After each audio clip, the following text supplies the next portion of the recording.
আসসালামু আলাইকুম। আপনারা দেখছেন সুন্দর বাংলা নিউজ, সাথে রয়েছে আমি সাইফুদ্দিন।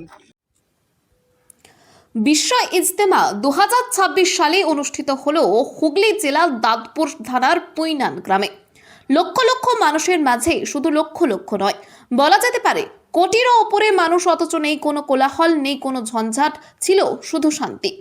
আর এই শান্তির মধ্যে দিয়েই শেষ হলো বিশ্ব ইজতেমা। হয়তো সামান্য কিছুটা অসুবিধা হতে হয়েছে, সেটা স্বাভাবিক, কারণ এত মানুষের মাঝে একটু একটু অসুবিধা হওয়াটা স্বাভাবিক ব্যাপার। কয়েক কিলোমিটার এলাকা জুড়ে প্যান্ডেল, কয়েক কিলোমিটার এলাকা জুড়ে শান্তিপ্রিয় মানুষগুলো বসেছিল খুবই শান্তভাবে। বিশ্ব ইজতেমা 2026 একটা ইতিহাস সৃষ্টি করে গেল বাংলার বুকে। কোথাও থেকে কোন মানুষ এসেছে কেউ জানে না, শুধু এটাই জানি পৃথিবীর বিভিন্ন প্রান্ত থেকে এসেছে মুসলিম সম্প্রদায়ের মানুষ। সব শেষে 5ই জানুয়ারি বেলা যখন ঠিক 10টা, সেই সময় শুরু হলো দোয়া। হযরত মাওলানা সাদ সাহেব দোয়া শুরু করলেন। ছিল না কোনো কোলাহল। সেই সময় দুটি হাত আকাশের দিকে তুলে প্রত্যেকটি মুসলিম ভাই দোয়া চাইছিলেন মাওলানা সাদ সাহেবের সঙ্গে। এত মানুষ একত্রিত হয়েছে ভাবা যায়, কিন্তু এর মাঝে নেই কারোর কোনো বিবাদ। খুব শান্ত, একে অপরের পাশে বসেছিল সকলে। ছিল না কোনো রাজনৈতিক আবেগ। শান্তিপ্রিয় অনুষ্ঠান দেখে কোনো বিতর্ক মন্তব্য করেননি বিরোধীরা। কোনো রকম কোলাহল সেখানে করেনি হিন্দু ভাইরাও। গত কয়েকদিন ধরে হিন্দু ভাইরা অঝোর পরিশ্রম করে সেবা করে গেছে এই অনুষ্ঠানটির জন্য। শুধু মুসলমানরাই নয়, এই জায়গায় হিন্দু ভাইরাও তাদের জমি জায়গা সব কিছু দিয়ে রেখেছিল, কিন্তু কোনো রকম সমস্যার সৃষ্টি তারাও করেননি। সত্যি এটাই আমাদের ভারতবর্ষ বোধ হয়। কোনো রকম কোনো বিবাদ এই জায়গায় ছিল না।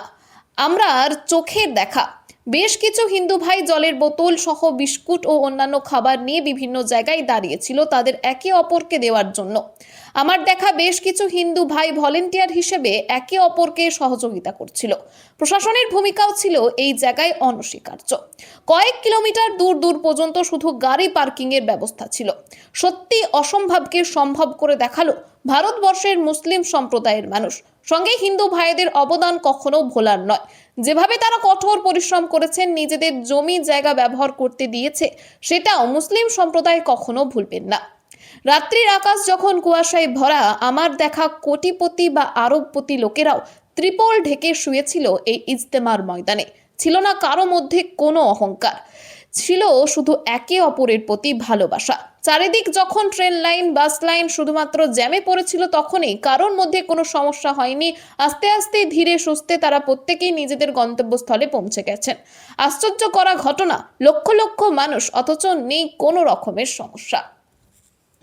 এই মুহূর্তে আমরা রয়েছি পান্ডুয়া থানার অন্তর্গত রামেশ্বরপুর বাজারে। আর যেখান থেকে মোটামুটি আমার ফারুক ভাইকে বলবো যে একটু দেখাতে রাস্তাটা, বা যেখানে ব্যারিকেড করা রয়েছে, যে এই জায়গা থেকে মোটামুটি রামেশ্বরপুর থেকে 15 কিলোমিটার, লগভগ 15 কিলোমিটার যেতে হবে, তবে পৌঁছাবে বিশ্ব ইজতেমার স্থান। আর কত সুন্দর ভাবে তারা একে অপরকে, ভলেন্টিয়াররা যারা আছে, একে অপরকে সহযোগিতা করছে, একটার পর একটা গাড়ি পাস করছে। আমি দেখানোর জন্য বলবো, অনুরোধ করব যে দেখুন, অনেক অনেক ক্যামেরাম্যান বন্ধু আছি বা অনেক মিডিয়া থেকে আমরা ইনফরমেশন পাচ্ছিলাম যে পরিষেবা সেরকম নেই, কথা এই জায়গায় নেই। একদম পরিষ্কার পরিচ্ছন্ন, কোনো রকম যানজট নেই। একটার পর একটা গাড়ি খুব সুন্দরভাবে পাস হয়ে যাচ্ছে। এখান থেকে মোটামুটি 15 কিলোমিটার গেলে তবেই তারা পাবে প্যান্ডেল আছে, মেন স্টেজ রয়েছে। আমাদের সঙ্গে কিছু ভাই রয়েছে, সিভিক ভাই বলতে পারি আমরা, বা ইজতেমার ভলেন্টিয়ার বলতে পারি। সেই সব ভাইদের সঙ্গে একটু কথা বলে নেব যে তারা এই যে পরিষেবাটা এত সুন্দরভাবে বাস্তবায়নে রূপান্তরিত করেছে, যেটা স্বপ্নেও ভাবা যায় না যে বিশ্ব ইজতেমা আর বিশ্ব ইজতেমার জায়গাকে এত সুন্দরভাবে পরিষ্কার পরিচ্ছন্ন রেখেছে। যেমন কিছু কথা বলে নেবো ছোটো ছোটো, যে কেমনভাবে এই জিনিসটা সম্ভব। সর্বপ্রথম আপনার নামটা আমি জানতে চাই। আমার নাম শেখ নাসির মণ্ডল। আমি রামেশ্বরপুর দক্ষিণ পাড়া, মানে এটা আমাদের সামনের এই পাড়া, এই মসজিদেরই আমি একজন বাসিন্দা আর কি। ঠিক আছে, তো আমাদের এখানে দায়িত্ব দেওয়া হয়েছে যে এই জায়গাটাতে যাতে কোনো রকম যানজট না হয়, আর যারা আসছেন দূর দূরান্ত থেকে তাদেরকে একটু খেজুর, একটু পানি বা কারোর যদি বাথরুম যাওয়ার থাকে, কারোর নামাজ পড়ার থাকে, সেইগুলো আমাদের দেখাশোনা করা আমাদের দায়িত্ব। দেখুন, অনেকে অনেক কিছু বলছে, আমরা যেটা দেখতে পাচ্ছি এখানে কোনো সমস্যা নেই। আমরা আজকে ধরুন 30 তারিখ থেকে এই ডিউটিটা দিচ্ছি, 24 ঘন্টা আমরা এখানেই আছি।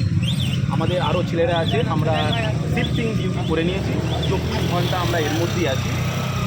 কেউ যাচ্ছে, কেউ আসছে, বলছে কোনো সমস্যা নেই। এটা হচ্ছে মেন রোড, এখান থেকে আপনার ইস্তেমা ময়দান ম্যাক্সিমাম 15 কিলোমিটার হবে। তো এই জায়গা থেকে সারাদিন প্রচুর গাড়ি পাস হচ্ছে, প্রচুর গাড়ি পাস হচ্ছে, কোনো সমস্যা নেই। আর অনেকে যেটা বলছে যে হয়তো কিছু যোগাযোগের সমস্যা, এরকম আমরা দেখতে পাইনি এখনো পর্যন্ত। আমরা যথেষ্ট চেষ্টা করছি যত তাড়াতাড়ি সম্ভব তাদেরকে গন্তব্যস্থলে পৌঁছে দেওয়া, ঠিক আছে? এবং তাতে কোনো কেউ রিপোর্টও করেনি যে আমাদের এই সমস্যা হচ্ছে, আমরা গাড়ি পাচ্ছি না, কি হয়তো কেউ ভাড়া বেশি নিচ্ছে, এরকম ধরনের অনেকে বলছে, কিন্তু এরকম কোনো ব্যাপার নেই। ভাগ করে নিয়েছি। আর প্রশাসন থেকেও আছে, এই দেখুন সামনে পুলিশ ক্যাম্প, ঠিক আছে? এইখানে পুলিশ ওনারা আছেন, ভিতরে আছেন, আসছেন, দেখছেন। ওনারা আমরা যখন বড় কোনো সমস্যার মধ্যে পড়ছি তখন আমরা ওনাদের হেল্প নিচ্ছি। এখনও পর্যন্ত ওনাদের হেল্পের আমাদের কোনো প্রয়োজন হয়নি। আমরা 30 তারিখ থেকে এই ডিউটি দিচ্ছি। আমাদের ডিউটি চলবে আনুমানিক 7 তারিখ পর্যন্ত, মানে যতক্ষণ এর এই ডিউটিটা চলবে ততক্ষণ আমরা থাকবো। মানে সেরকম কোনো সমস্যাই হয়নি। এটা হলো একটা মেন রোড, এই মেন রোডেতেও কোনো সমস্যা হয়নি। বিশ্ব ইজতেমার যে গেট রয়েছে, একটা এন্ট্রি এখান থেকে 15 কিলোমিটার, সেই 15 কিলোমিটারের মধ্যে প্রশাসন রয়েছে বিশ্ব ইজতেমার ভলেন্টিয়াররা, অথচ কোনো রকম অসুবিধা নেই, কোনো রকম অসুবিধার সাধারণ মানুষ নেই। অথচ আমরা বারবার যেটা শুনতে পেয়েছিলাম যে বিভিন্ন রকম সমস্যার সম্মুখীন হতে হচ্ছে, আমরা সেটা নিয়ে ইনকোয়ারিতে এসেছিলাম, কিন্তু আপাতত দৃষ্টিতে দেখতে পেলাম না যে কোনো রকম অসুবিধা রয়েছে। ক্যামেরায় ফারুক মণ্ডলের সঙ্গে সাইফুদ্দিন করা রিপোর্ট, সুন্দর বাংলা।